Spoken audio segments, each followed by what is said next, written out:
जी, बिस्मिल्लाहिर्रहमानिर्रहीम। Chapter start करते हैं आज का। आज का जो चैप्टर है वो है एम्प्लॉय बिहेवियर एंड मोटिवेशन पे। चैप्टर है जी 8। बहुत इंपॉर्टेंट चैप्टर है। ऑर्गेनाइजेशन के लिए भी एक बहुत हमेशा से इशू रहा है। और लेट्स डिस्कस।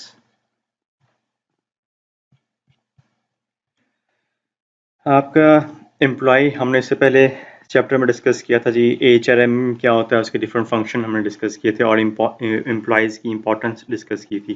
तो इसमें हमने HR का जो फंक्शन है, एम्प्लॉय बिहेवियर और एम्प्लॉय मोटिवेशन, वो सिर्फ हमें डिस्कस करना है। अब एम्प्लॉय की इंपॉर्टेंस हम डिस्कस कर चुके हैं। अब उसका बिहेवियर क्यों इंपॉर्टेंट है? एम्प्लॉय का जो बिहेवियर है वो डायरेक्टली या इनडायरेक्टली ऑर्गेनाइजेशन की को अफेक्ट करता है। आप सब लोग समझ चुके हैं कि एम्प्लॉय अगर खुश होगा तो ऑर्गेनाइजेशन में वो अच्छे से काम कर सकेगा।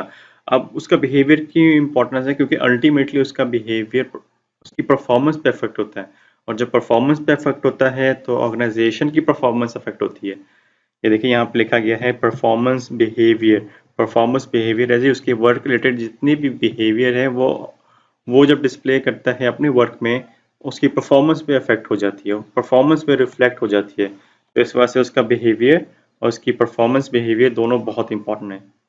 हम कहते हैं ना इसका अपना बिहेवियर है, काम के बाद वो जो भी करता है हमें से कोई लिंक नहीं है, लेकिन वही बिहेवियर उसकी परफॉर्मेंस बिहेवियर बन जाता है।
अब है जी एक कॉन्सेप्ट ऑर्गेनाइजेशनल सिटीजनशिप। सिटीजनशिप जैसे कि हम सिटीजन कहते हैं जी, हम पाकिस्तान के सिटीजन हैं, हम शहरी हैं, हम लोग के ये हकूक हैं, हम लोग के पे फर्ज भी है कि मुल्क का ख्याल रखें, वो काम करें जिससे मुल्क का फ़ायदा हो। ठीक है, इस तरह से ऑर्गेनाइजेशन के भी एम्प्लॉय सिटीजन ही होते हैं। अब सिटीजनशिप में उनकी परफॉर्मेंस जो स्केजुअल टाइम है उससे तो इम्पैक्ट नहीं आता ऑर्गेनाइजेशन में, लेकिन इस कॉन्सेप्ट के मुताबिक आप अपने जॉब के अलावा क्या काम करते हैं। मतलब आपकी टाइम है जी 9 to 5, ठीक है, आप अपने काम के अच्छे से घर चले गए तो सिटीजनशिप में अभी नहीं आएंगे, आप अच्छे एम्प्लॉय में आएंगे। सिटीजनशिप में आप तब आएंगे जब आप एक्स्ट्रा टाइम दें कंपनी को, जो न्यू कमर्स आते हैं उनको सिखाएं, कोई ऐसा काम कर दें जिससे कंपनी का फ़ायदा हो लेकिन आपको बोनस ना मिले। मतलब कंपनी के लिए कुछ ना कुछ आपने एक्स्ट्रा काम करना है।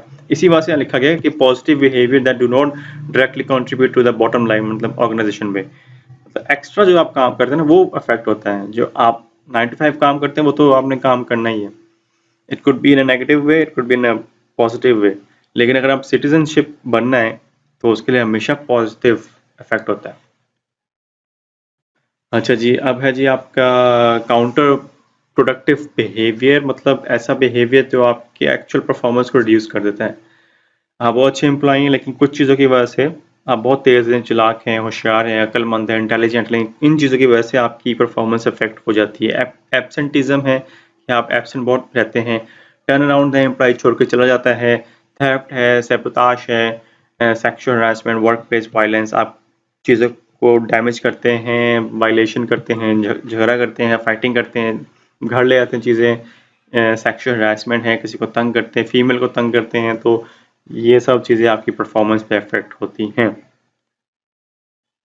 फिर जी आपकी पर्सनालिटी है, आपकी पर्सनालिटी आपके ऐसे साइकोलॉजिकल एट्रीब्यूट्स हैं, एट्रीब्यूट्स का मतलब है खसूसियात, कैरेक्टरिस्टिक्स, जो कि आपको एक दूसरे बंदे से डिफर करती है। आप ज़्यादा हंसने वाले हैं, ज़्यादा उदास रहने वाले हैं, ज़्यादा जॉली हैं, मजाक करने वाले हैं, या आपकी आदत है बात लोगों से बातें करना, ये सब चीज़ें रिफ्लेक्ट करती है, आपकी पर्सनालिटी बनाती है, उसकी एट्रीब्यूट।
बनते हैं। अब इसमें ये डिफरेंट एट्रीब्यूट्स हैं, इसको कहते हैं हम बिग 5 पर्सनालिटी ट्रायड्स। इसमें नंबर 1 है जी आपका एग्रीएबल।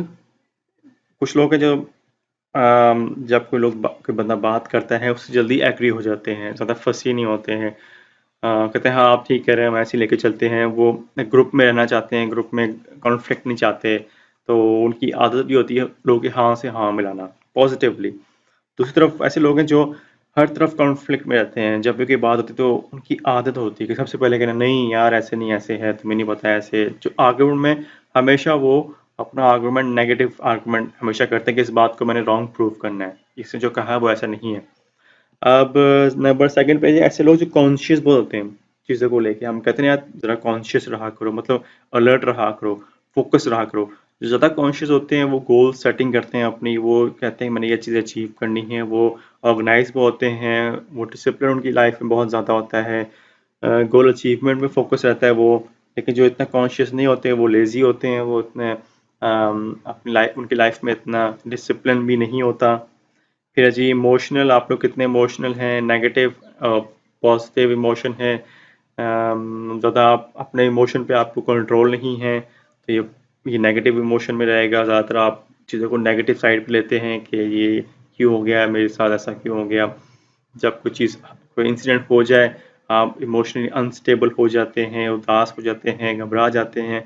और ऑन द अदर हैंड जो कि घबराता नहीं है, स्टेबल रखता है अपने आप को, मुकाबला करता है, फाइटिंग करता है और इमोशनली स्टेबल रहता है वो लोग।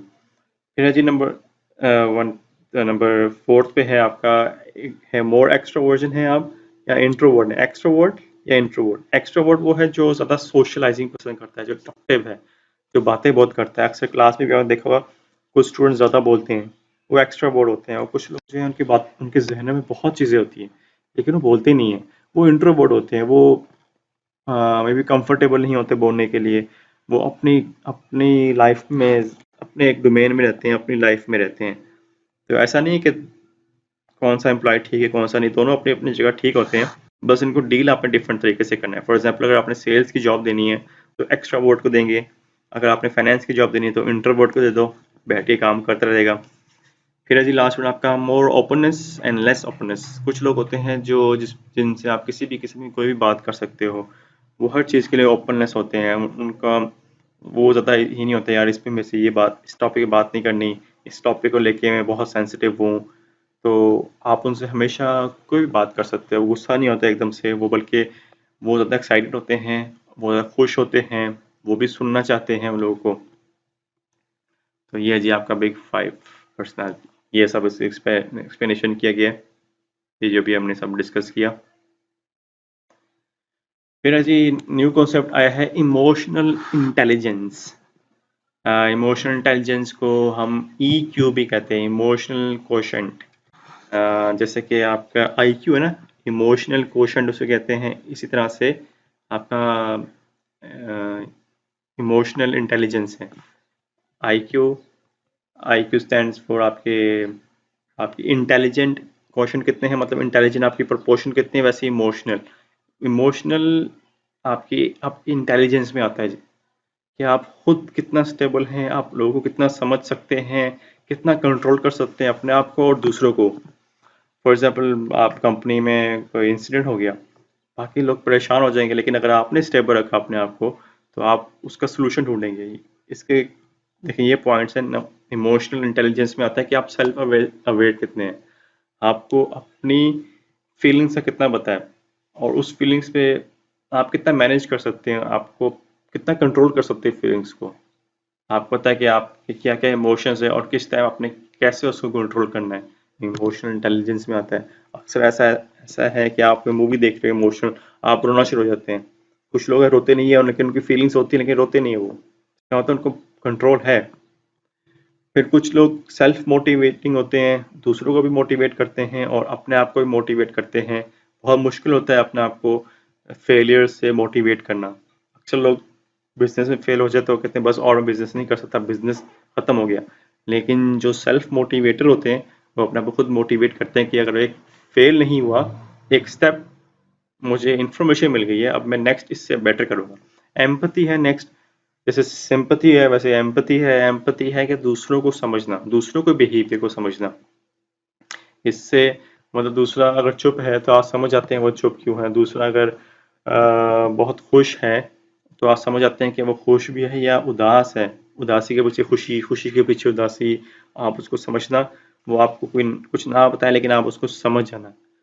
फिर आपके सोशल स्किल्स आते हैं इमोशनल इंटेलिजेंस में, लोगों से बातचीत करने के स्किल्स आते हैं, रिलेशनशिप बिल्डअप करने के स्किल्स अगर आपके पास हैं तो आप इमोशनल इंटेलिजेंस हैं। फिर जी आपका एटीट्यूड, एटीट्यूड आपका वर्क में अगेन बहुत मैटर करता है। एटीट्यूड आपकी फीलिंग्स है, आपके बिलीव है किसी भी चीज़ को लेके। अब एटीट्यूड पॉजिटिव होगा तो जॉब सेटिस्फेक्शन में आपकी पॉजिटिव होती है और ऑर्गेनाइजेशन के साथ आपकी कमिटमेंट भी होती है।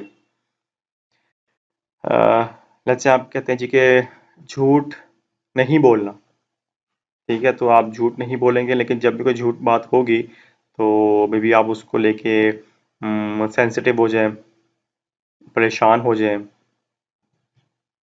तो आपका एटीट्यूड क्या है?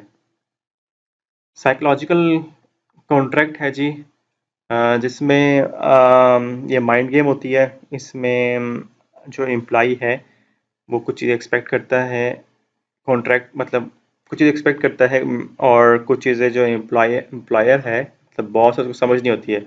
जब कॉन्ट्रैक्ट होता है, ये देखिए, तो ये साइकोलॉजिकल कुछ चीज़ें हैं कि एम्प्लॉय कहता है जी कि मैं अपना एफर्ट लगाऊंगा, मैं अपनी एबिलिटी, लॉयल्टी, स्किल्स यूज़ करूंगा, और मुझे बदले में क्या मिलेगा? मुझे बदले में बेनिफिट मिलेंगे, जॉब सिक्योरिटी मिलेगी, प्रमोशन मिलेगी, और अदर बेनिफिट मिलेंगे, मेडिकल मिल जाएगा। तो ये एक साइकोलॉजिकल कॉन्ट्रैक्ट होता है कि जहन में होता है कि यार मुझे ऐसा हो गया, अगर नहीं मिलेगा तो ऑफ कोर्स एम्प्लॉय खुश नहीं होगा। फिर है जी जॉब फिट, बहुत इंपॉर्टेंट है कि आप किसी भी एम्प्लॉय को हायर करते हैं तो उसको वही पोजीशन दी जाए जो उसकी एबिलिटी के हिसाब से है, जिसके लिए वो फिट है। हर कोई हर चीज़ के लिए फिट नहीं है। फॉर एग्जांपल अगर आपको बीबीए, एमबीए, एमकॉम की डिग्री मिल भी जाए और आप कहते हैं जी कि मुझे ऑर्गेनाइजेशन में जाके मैनेजर्स की जॉब मिले, लेकिन आप शायद मैनेजर के लिए फिट ना हो।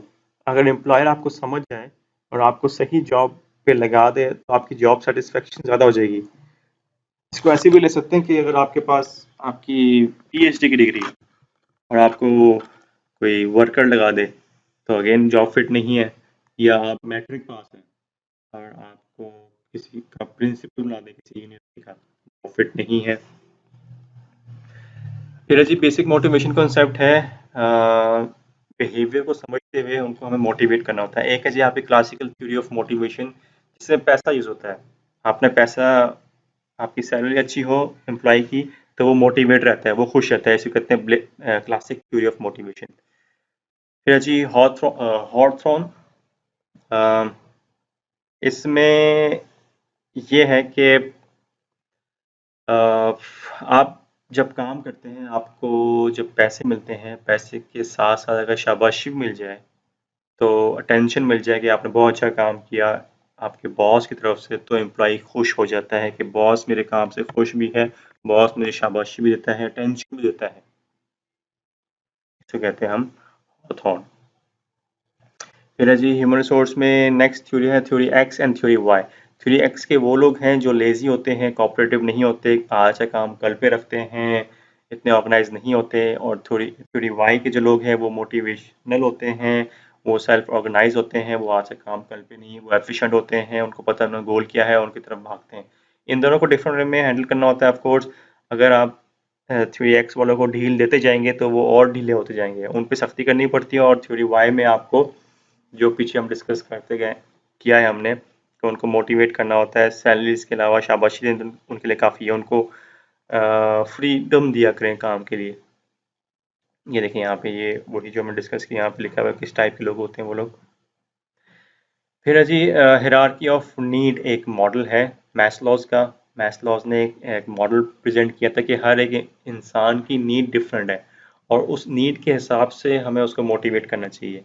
ये देखें, ये हिरार्की है। अगर आप बेसिक देखें, ये सबसे नीचे वाली है, सबसे नीचे नीचे है जी साइकोलॉजिकल नीड होती है किसी भी इंसान की, जो कहता है जी कि बेसिक नेसेसिटी कंप्लीट हो जाए, मुझे और कुछ नहीं चाहिए, जिसमें आपका खाना पीना रहना ये सब है। ये आपकी तनख्वाह से फुलफिल हो जाती है। जो बेसिक वर्कर्स हैं वो इस कैटेगरीज में आते हैं। फिर आते हैं जॉब सिक्योरिटी नीड होती है। सिक्योरिटी नीड में इंसान कहता है अच्छी जॉब हो, स्टेबल रहे, और उसके बाद मुझे पैसे मिलते रहें, बस जितनी तनख्वाह मिल रही है। स्टेबिलिटी चाहता है, उसके लिए आप पेंशन प्लान कर दें। सोशल नीड है जी, कि सोशल नीड में वो कहते हैं कि अच्छा पैसा भी है, जॉब भी सिक्योर है, तो आप सोशल बिलोंगिंग होनी चाहिए, लोगों के साथ उठना बैठना होना चाहिए, फ्रेंड्स होने चाहिए, गैदरिंग होनी चाहिए। तो उसके लिए आप वर्किंग इन्वायरमेंट अच्छा प्रोवाइड करें, उससे ग्रुप में अच्छे ग्रुप में एडजस्ट करें। फिर होता है सेल्फ एस्टीम। सेल्फ एस्टीम में आप कहते हैं आपको स्टेटस चाहिए होता है, सेल्फ एस्टीम आपको स्टेटस चाहिए होता है कि मेरी जो खुद मुख्तारी है वो अच्छी हो, मतलब आपकी सेल्फ रिस्पेक्ट हो, सॉरी, आप सेल्फ रिस्पेक्ट चाहते हैं, तो उसके लिए आप इसमें अगर आप मोटिवेट करना है तो उसको अच्छी पोस्ट दें, अच्छी जॉब दें, जिसमें लोग कहें कि इस जॉब की तो इज्जत ही बहुत है, इस जॉब में लोगों की बहुत सुनी जाती है। फिर है जी आपका सेल्फ एक्चुअलाइजेशन। अब ये सबसे ऊपर आपकी फॉर्म है जिसमें आपकी सेल्फ एस्टीम से भी ऊपर की बात है कि आपने हासिल क्या किया दुनिया में, तो किसी और दूसरे ने हासिल नहीं किया। उसके लिए आप डिफरेंट चैलेंजिंग जॉब आप देते जाते हैं, डिफरेंट प्रोजेक्ट देते हैं, जिस जब वो अचीव होता है तो उसको सेटिस्फेक्शन मिलती है कि वो काम अचीव किया है जो दूसरे ने कोई नहीं कर सका, मुझे ये अवार्ड मिल गया, मुझे वो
अवार्ड मिल गया।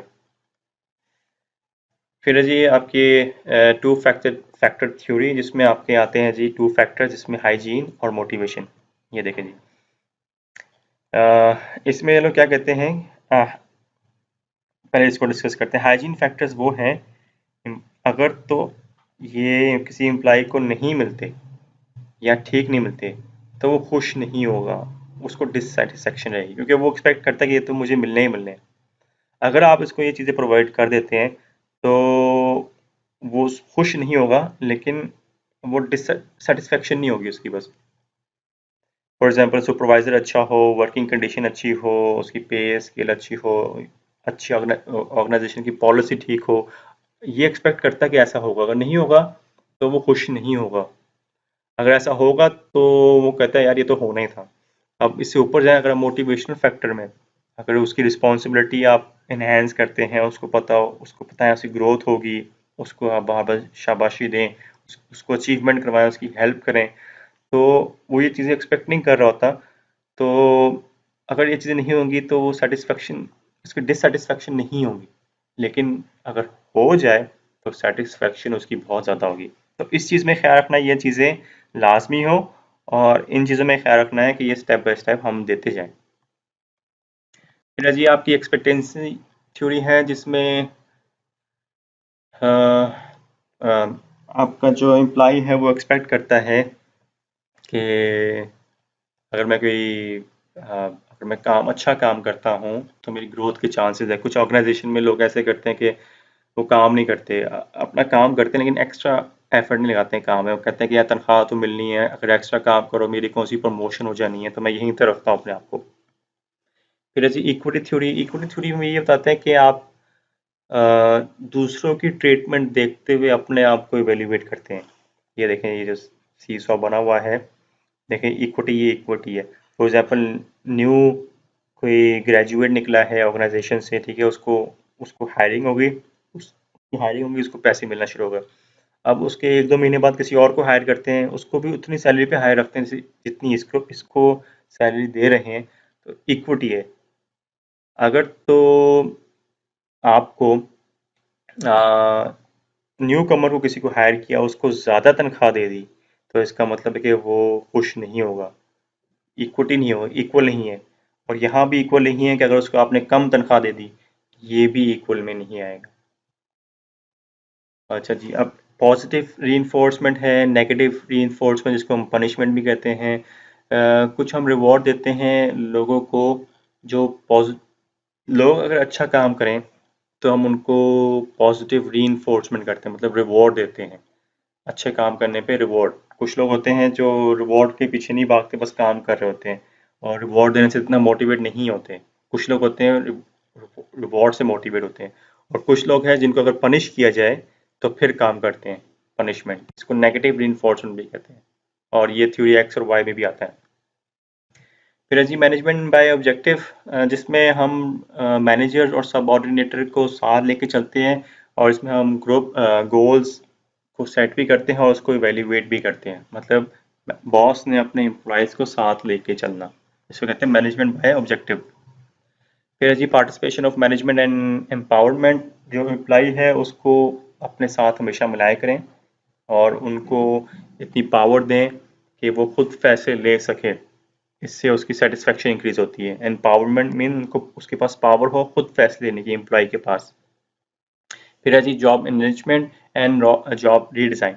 जॉब एनरिचमेंट होता है कि टाइम टू टाइम आप अपने एम्प्लॉय की सेटिस्फेक्शन के लिए मोटिवेशनल फैक्टर 2-3 ऐड करते जाएं। कभी तनख्वाह दे दी, कभी बोनस दे दिया, कभी फ्री टाइम दे दिया, कभी सर्टिफिकेट दे दिए, ऐसी चीज़ें। और रीडिज़ाइन में है जी उसकी जो जॉब, जिस जॉब में वो काम करता है उसमें चेंजेस करते जाएं ताकि वो मुतमिन रहे। अब वो चेंजेस क्या है इसको हम डिस्कस करते हैं यहाँ पे रीडिज़ाइनिंग में। देखें रीडिज़ाइनिंग में है जी इसमें आता है मतलब डिफरेंट उसको टास्क दे दिए। कभी कभी होता है कि टास्क ज़्यादा देने में उसको फील होता है कि उसकी जॉब इनलार्जमेंट हो गई है, मतलब उसकी इम्पोर्टेंस हो गई है। तो जो उसका बॉस काम करता है वो कहता है आप उससे काम करवा लें, कहते हैं यार ये तुम भी काम कर दो, तुम भी कर दो, तो उसको फील होता है कि उसकी इम्पोर्टेंस है। ग्रुप में उसकी ग्रुप में रखा करें उसको, कभी किसी ग्रुप में कभी किसी ग्रुप में, उसको अगेन उसका एक्सपीरियंस होता है, उसको फील होता है उसकी इम्पोर्टेंस है। उसको डायरेक्ट होने दें कस्टमर के साथ, डीलिंग करने दें कस्टमर्स के साथ, अगेन उसको कॉन्फिडेंस मिलता है। फ्लेक्सिबल टाइम आप उसको ऑफर कर सकते हैं, जो 9 to 5 की जॉब की बजाय आप 2 घंटे आगे पीछे कर दें ताकि ईजी रहे उसके लिए, फ्रेश रहे। टेलीकम कंप्यूटिंग कर सकते हैं, वो घर बैठ के काम कर सकता है। कभी कहते हैं यार तुम घर बैठे काम करो, जैसे आजकल लोग घर बैठ के काम कर रहे हैं, फ्रीलांसर भी होते हैं इसमें। एडवांटेजेस और डिसएडवांटेजेस हैं जी इसके। जब हम काम को चेंज करने की कोशिश करते हैं, एम्प्लॉय खुश रहता है, कमिटेड रहता है, स्ट्रेस कम होता है, उसको ऑर्गेनाइजेशन पे ट्रस्ट ज़्यादा होता है, खुश रहता है, मुतमिन रहता है। लेकिन इसमें डिसएडवांटेजेस क्या है, मुश्किल बहुत है इसको इम्प्लीमेंट करना, चैलेंजेस बहुत है। बाकी एम्प्लॉय, हर एक एम्प्लॉय के लिए नहीं है ये, और जिस एम्प्लॉय का ऑफर ना दे वो कहता है डिस्क्रिमिनेशन हो गई, तो ये चीज़ें बीच में आ जाती है। ये मैंने कुछ लिंक्स लगाए हैं एम्प्लॉय के बिहेवियर और मोटिवेशन पे, ये आप लोग लाजमी देखिएगा। तो this is the end of the chapter. इंशाल्लाह आपसे फिर मुलाकात होगी। Till then take care.